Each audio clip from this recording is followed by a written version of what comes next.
All right, Dad, it is a sad sight to see. However, more and more consumers are underwater on their car loans, and we have dealers Yes. like Performance Auto Stores trying to take advantage of the situation. The upside down trade-in sales event, Dad. This video, we are going to talk about why right now is a terrible time to fall for some marketing like this. And unfortunately, when you look at these screenshots from Facebook, so many folks are looking for ways to get out of their upside down car loans. Yes. And you'll help us understand this, Pops. It's not necessarily going to one of these events that is the best way to do it. In the industry, we refer to these people as being either upside down or buried in their trade. Well, Performance Auto Centers, their whole concept here is if you only think you're buried, well, we can show you how to get really buried. There's a certain point as a consumer where you have either paid too much and financed too much because you didn't put a lot of money down, or you have paid too much, financed too much, and keep actively trading your cars and rolling negative from one car into the next. And at a certain point in time, you must stop. It's just that simple. If you are upside down in your trade, that's not a good time to sell it. Okay? It's not a good time to trade out of it. And so when you see things like this ad where they want to encourage people who are upside down, who are the proud possessors of negative equity, to take that negative equity and roll it into another negative equity situation, that is taking advantage of your foolishness to fall for such a tactic. You must, when you are in a situation like this, you must bite the bullet. Okay, you must accept what it is that you have done to yourself and make payments until you're at least a break-even point on your trade. And we'll talk about it a little bit here. The trade-in tactics for success. Please do not just go to the first dealership and get a valuation for them and trade your vehicle in, or go to an event like this and just, oh, I'm done. No, there are many steps you can take. You have a lot of leverage on your trade-in right now. But I want to quantify the impact of what's going on right now, Dad. There was a Bloomberg article that came out a little while ago. Car debt is piling up as more Americans owe thousands more than their vehicles are worth. My Instagram DMs at Shefska, my dad is at Raz is Jazz. They've been blowing up. I've been putting things anonymously back on Twitter. We're not blaming people or calling people out. We're just sharing information. Here's one, Dad. Hello, saw your Santander video. I have an auto loan. I'm behind with them. $36,000 balance. I think the vehicle's worth $19,000. We had another person in our community bought a beautiful Mercedes S580. They owe $155,000. The vehicle's worth about $90,000. So it's timely that you're going to see dealerships say, hey, it's the upside down trade-in event. Come get your trade-in voucher. We'll get you out of that negative equity in a heartbeat.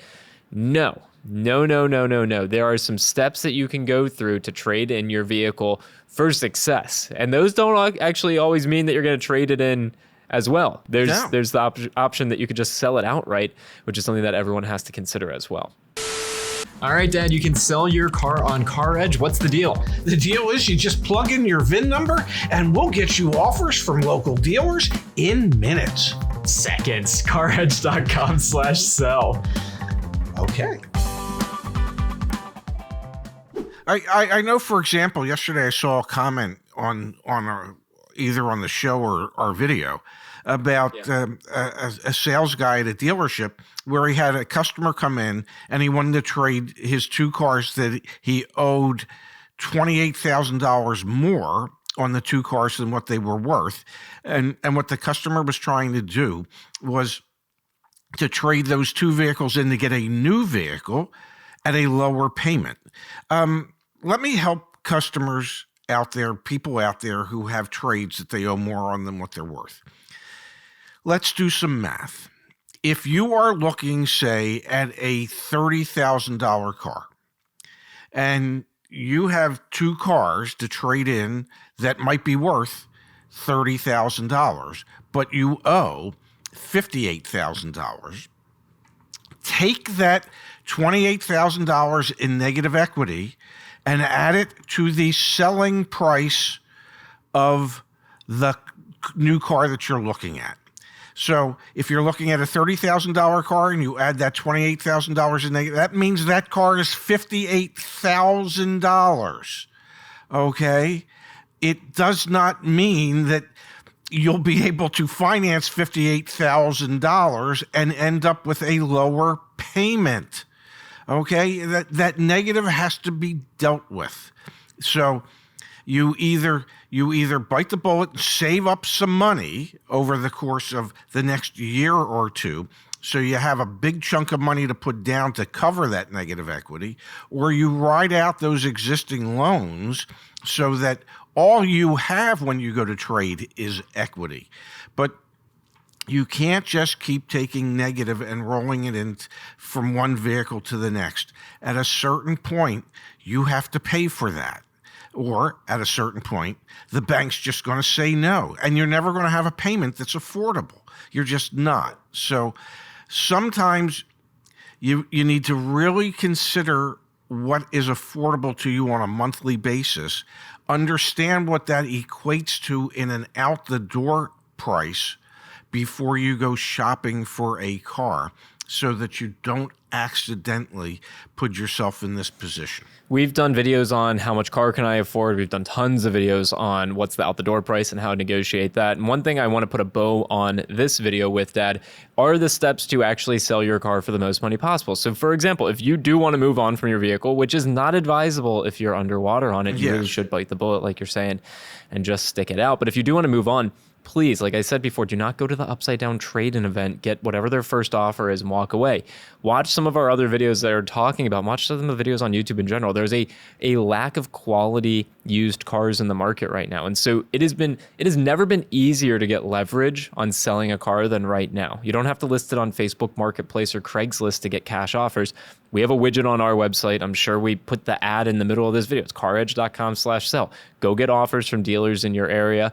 Go get Black Book valuations, go get KBB valuations, get all your book values, then go to the dealership and say, hey, here's all the ammunition I have. Here are all the numbers I know. Some are cash, some are valuations. What's your offer to me? And in many states, you have a sales tax trade-in benefit. So read about that as well. Make sure you're in a state. We have a guide on this as well. Make sure you're in a state where you get that. Because if you are going to go to the upside down trade-in event, boggles my mind that they're doing that, but I guess it's effective marketing. If you're going to go to that event, at least be informed. Maybe you can take advantage of that situation a little bit and at least know that you have the leverage on your trade-in. Don't just take their voucher or whatever the heck they're doing over there to try and get you in a new car. And the other thing is, Zach, that people have to realize is if they just want to get rid of the car that they're upside down in, even if you get a high bid on your car, okay, and let's say your car's worth $30,000, but you owe $40,000.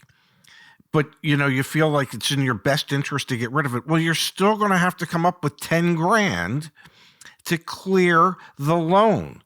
If whoever's buying it's only giving you $30,000, somebody's got to send $40,000 to the bank to get a clear title. That is you.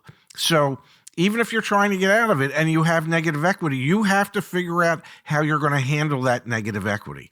And if you're just trying to sell your vehicle, that means you have to come up with the cash to be able to get a paid off title.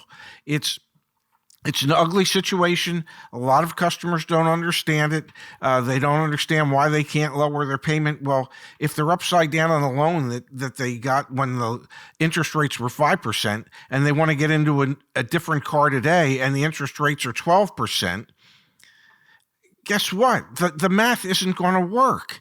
The payment's not going to, because you can't finance more for a lower payment at a higher interest rate. It just doesn't work that way.